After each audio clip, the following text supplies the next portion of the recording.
The grisly story of Harold Shipman, the British doctor who killed his patients for pleasure. In 2000, Dr. Harold Frederick Shipman was convicted of murdering 15 of his patients, then he killed himself inside his prison cell just 4 years later. Doctors are supposed to help people when they're at their most vulnerable. However, Dr. Harold Shipman not only used his position to take advantage of his patients, he became one of the most prolific serial killers in English history. Shipman would first diagnose his patients with illnesses they didn't have and then inject them with a lethal dose of diamorphine. Unbeknownst to the alleged 250 people who died by his hand between 1975 and 1998, their visit to the office of Harold Shipman would be the last thing they'd ever. How Harold Shipman got into medicine and murder. Harold Shipman was born in Nottingham, England in 1946. He was a promising student throughout school and excelled in sports, particularly rugby. But the course of Shipman's life changed when he was just 17. That year, his mother Vera, with whom Shipman was quite close, was diagnosed with lung cancer. While she lay dying in the hospital, Shipman closely observed how the doctor eased her suffering by administering morphine to her. Experts would later speculate that this was the moment that inspired his sadistic killing spree and modus operandi.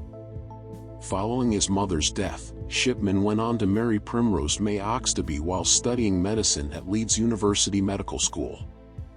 The pair had 4 children together, and from the outside, Shipman's life was the picture of normality. He graduated in 1970 and commenced life as a junior doctor, but he quickly moved up the ranks and became a general practitioner at a medical center in West Yorkshire. It was here in 1976 where Shipman first found himself in trouble with the law. The young doctor was caught forging prescriptions for Demerol, an opioid typically used to treat severe pain, for his own use. Shipman had become addicted. He was fined, fired from his job, and required to attend a rehabilitation clinic in York. Harold Shipman seemed to get back on his feet quickly and returned to work at Donnybrook Medical Center in Hyde in 1977.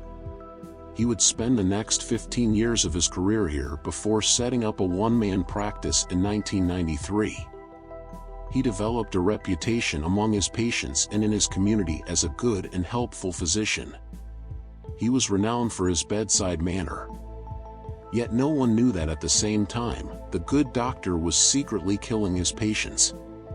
It was March 1975 when Shipman took his first patient, 70-year-old Eva Lyons.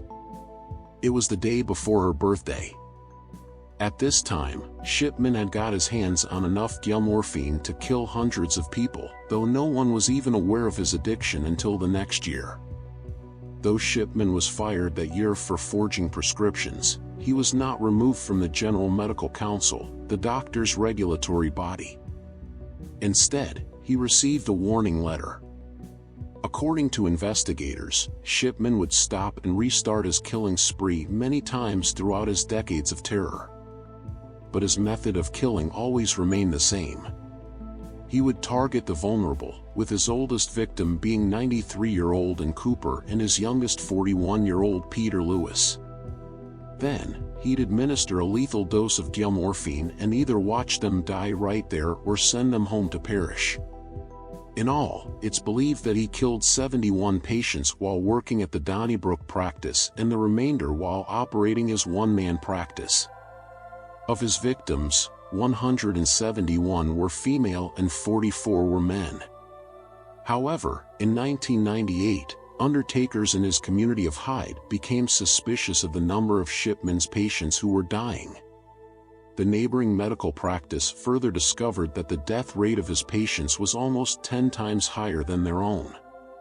They reported their concerns to the local coroner and then the Greater Manchester Police were called. This could have been the end of Shipman's reign of terror, but it wasn't. The police investigation failed to carry out the most basic of checks, including whether Shipman had a criminal record.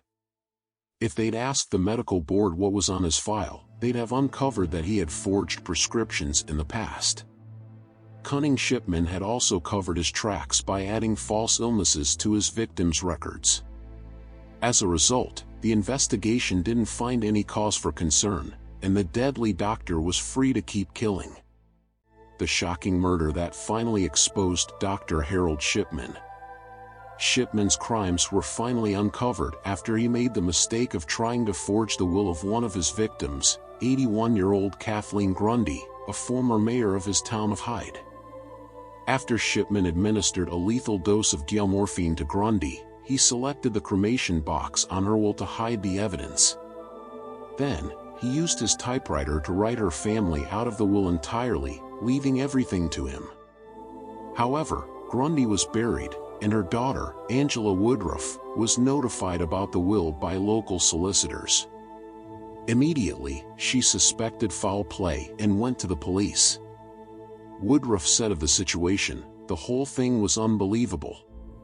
The thought of Mom signing the document leaving everything to her doctor was inconceivable.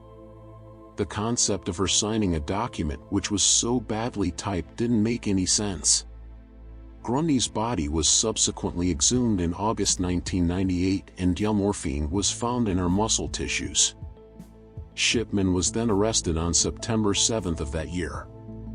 Over the next 2 months, the bodies of another 11 victims were exhumed. A police expert also checked Shipman's surgery computer and discovered that he had made false entries to support the fake causes of death he gave on his victims' death certificates. Simultaneously, Shipman insisted that Grundy was addicted to a drug like morphine or heroin and pointed to his notes as evidence of this. However, police found that Shipman had written the notes on his computer after her death.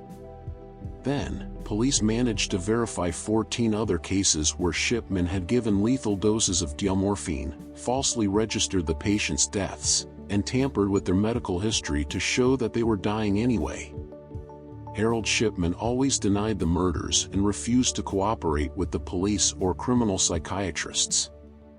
When the police tried to question him or show him photos of his victims, he sat with his eyes shut, yawned, and refused to look at any evidence. Police could only charge Shipman with 15 murders, but it's been estimated that his kill count is anywhere between 250 and 450. Death to the doctor. In 2000, Shipman was handed life imprisonment with a recommendation that he never be released. He was incarcerated in a Manchester prison but ended up in Wakefield Prison in West Yorkshire, where he took his own life.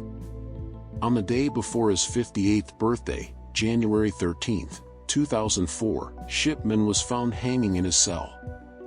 He told his probation officer prior to this that he was thinking about committing suicide so that his wife would receive his pension and lump sum.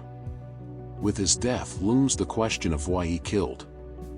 A number of theories have been put forward to explain why Shipman had the urge to murder. Some say that he may have been avenging the death of his mother. Others offer the more charitable opinion that he injected the elderly with diamorphine as a misguided way of offering compassion. Still, others suggest that the doctor had a God complex and simply needed to prove that he could take life as well as save it. If you like my videos, don't forget to hit the subscribe button